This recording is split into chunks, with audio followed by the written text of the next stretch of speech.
Magandang umaga, nagbabalik ang PTV Newsbreak. Makakabalik ng buhay si Kerwin Espinosa mula sa Abu Dhabi kung saan ito naaresto noong nakaraang buwan.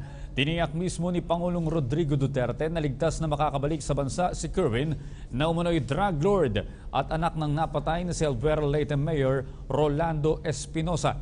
Sinabi ni Pangulong Duterte kanina madaling araw na makakaasa ang lahat na walang masamang mangyayari kay Kerwin. Hindi anya magiging madali ang pagpapauwi kay Kerwin dahil may mga panuntunang dapat masunod bago makuha ang kustodiya sa Abu Dhabi Police. Magugunit ang inaasahang pagtitibayin ni Kerwin ang affidavit, Blue Book at Pink Book ng napatay na ama kung saan nakalagay ang mga sinasabing protector at kasabwat sa illegal drugs operations sa Visayas.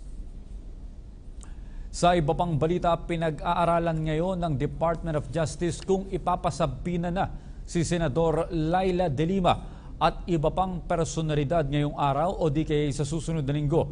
Ayon kay NBI spokesman Attorney Ferdinand Lavin, ginamit nilang batayan para ihain ang mga reklamo laban kay De Lima ay ang testimonya ng mga inmate na tumistigo laban sa senadora sa pagdinig ng Kamara kaugnay ng umano'y illegal drug trade sa Bilibid. Kahapon ay inirekomenda ng National Bureau of Investigation sa Department of Justice ang pagsasampa ng patong-patong na kaso laban sa senadora. Partikular sa mga inirekomendang kaso ng NBI sa dati nilang boss ay mga kasong graft, bribery, paglabag sa Dangerous Drugs Act at conduct unbecoming a public official.